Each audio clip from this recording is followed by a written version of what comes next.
Padre Danilo César dos Santos Lima é padre da Arquidiocese de Belo Horizonte.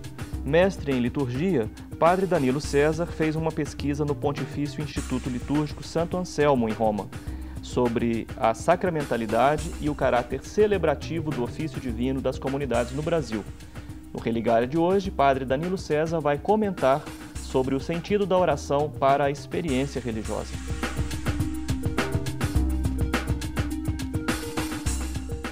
Padre Danilo, seja bem-vindo ao Religário de hoje, para essa conversa sobre oração na experiência religiosa. Participe do Religário pelo canal interativo ou pela internet.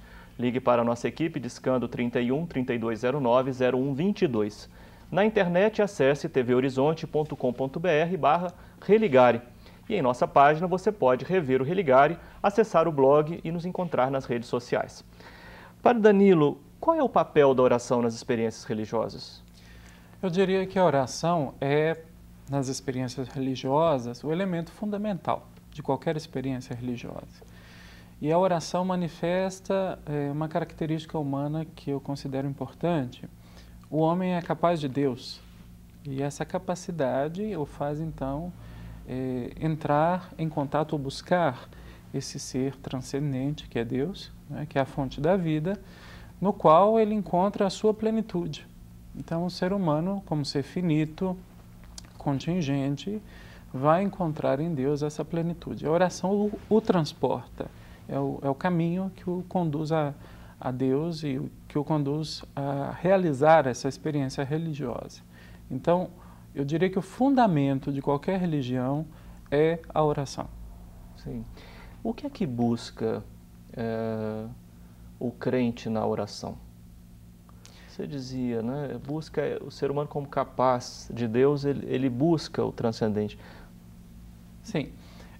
Se Deus é a fonte da vida, para que a gente viva, a gente tem que estar ligado a essa fonte. Eu diria, se nós somos dependentes dessa fonte, nós temos então sempre que beber dessa água, né, dessa vida que é Deus. Então, ao buscar Deus, ele busca a vida. O ser humano busca a vida, e busca a vida em plenitude. E, sobretudo nos momentos difíceis ou significativos da vida, ele precisa dar um sentido para todos os acontecimentos que ele vive. E a oração, e a finalidade da oração se insere aí nesse contexto. Ela ressignifica a experiência humana de viver. Ela ressignifica a existência. Então, o crente, ao se colocar diante de Deus e ao buscar a Deus, ele coloca aquilo que ele vive e busca dar sentido a isso na fonte da vida que é Deus. Sim, mas isso de certa forma esclarece questões como orar para quê, orar por quê, orar a quem. Sim, eu acho que é importante isso porque a gente, olhando para a experiência humana e para essa experiência religiosa, que é muito humana, a gente se recorda primeiramente das experiências de limite. Por exemplo, orar para quê? Numa experiência de limite, quando o ser humano se sente totalmente desprotegido, vulnerável, o que resta se não orar? Né? O próprio Cristo, na cruz, quando se sentiu sozinho, quando experimentava a máxima insegurança da humanidade, que é a morte, a única coisa que ele pôde fazer foi orar. E assim somos todos nós. Então, nas experiências de limite, eu diria que a oração ela vem suprir ou vem dar suporte, né, ao ser humano para que ele viva esse momento e para que ele se agarre em algo, né? Quando ele não tem onde se pegar, ou onde se agarrar a nada, então sobra a oração. Essa experiência, essa imagem tão forte na tradição cristã, né, do Cristo na cruz orando, nem sempre, talvez, ilumina toda a experiência da oração, porque ali, ainda assim, passa-se pela realidade da morte. O que é isso? Orar e ainda orando, experienciar a perda. Eu diria que é o encontro das coisas fundamentais do ser humano. Não é? A morte está na raiz da experiência humana, assim como a vida. Né? A gente nasce morrendo, né? Mas eu diria também isso a respeito da oração. A natureza humana reza. Os salmos dizem que os céus proclamam o louvor de Deus. Se a natureza é capaz disso, muito mais o ser humano. Então isso faz parte da nossa existência, essa busca de Deus. Aquilo que eu disse sobre a capacidade do homem para Deus. Mas isso é da própria constituição humana, essa busca de Deus. Tanto que o fato religioso, que tem a oração como fundamento, é universal. Não é propriedade de nenhuma cultura. Sim, claro. Então, isso é constitutivo do ser humano, como a morte é constitutiva do ser humano. Eu pergunto isso, Padre Danilo, porque há, em certa medida, não sei se estamos de acordo nisso, mas uma expectativa de que a oração é garantia da vitória. Isso nós temos experimentado muito em vários discursos, temos visto em vários discursos religiosos, né, como que isso fosse, como se houvesse a garantia da vitória no ato de orar. Há necessariamente esse tipo de garantia na experiência orante autêntica? Eu acho que sim, mas é necessário entender o que as pessoas estão compreendendo por vitória. Né? Alcançar aquilo que se almeja, que se deseja. Eu questiono um pouco isso. Sim. Né? Por exemplo, hoje a gente sente muito isso presente no caso do pentecostalismo, né?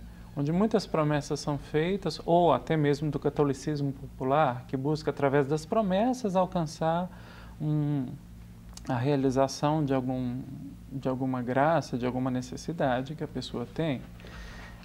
Mas eu diria que a oração genuinamente cristã, ela nos conduz para algo mais.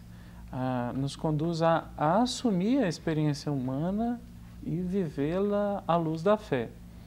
Então, a experiência religiosa, ela nos conduz à plenitude do nosso ser, que está para além das conquistas materiais, que está para além das conquistas, digamos, físicas ou necessidades passageiras.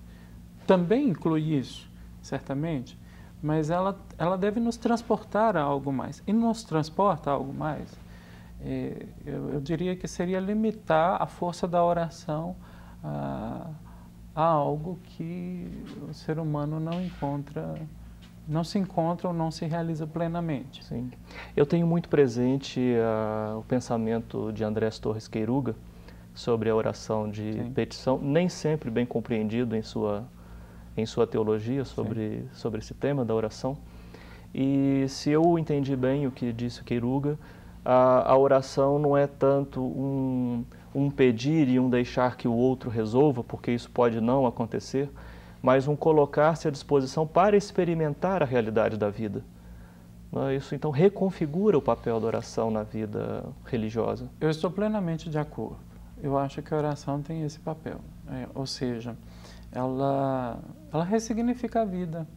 Né? A gente tem que parar de pensar Deus ou de entender Deus como alguém que está à minha disposição para realizar os meus desejos. Não é isso. Deus não é a nossa fada madrinha. A gente precisa mudar ou aprofundar essa relação com Ele. E o caminho, por certo, é a oração. Sim. Agora, não há dúvida que há muito das várias experiências religiosas que levam a esse tipo de relação com o sagrado, né? Através de ritos e magias, né? Estabelecer um tipo de relação, né? Um desejo atendido, e através disso está ali o rito, a magia, a oração. Eu acho que aí se difere a magia da liturgia. Sim. Né? A magia, ela tira da própria coisa a força para se satisfazer. A liturgia, ela simboliza e ritualiza para estabelecer uma relação com o outro. e esse outro é o totalmente outro, né? É alguém diferente de mim, né? Para haver relação tem que haver essa diferença, né? E a relação é desigual. Na relação com Deus ele é maior, ele é soberano. Então eu me coloco nas mãos dele, eu me coloco diante dele, mas eu obedeço a certa hierarquia aí de valores, e o crente, seja de qualquer religião, tem essa consciência, né? Agora, não faltam crentes que dizem, eu pedi e recebi. Não. Inclusive a ciência chega a estudar alguns fenômenos em que a oração foi fundamental para a obtenção da cura. Não? Qual seria a sua posição sobre essa questão?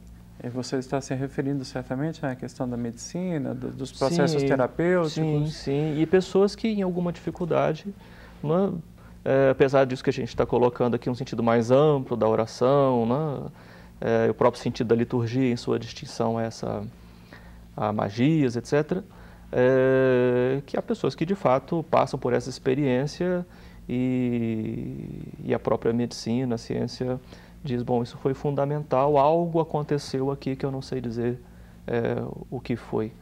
Não é? É a oração que tem esse poder ou são outros processos? Então, antes de responder a sua pergunta, eu diria que é legítima.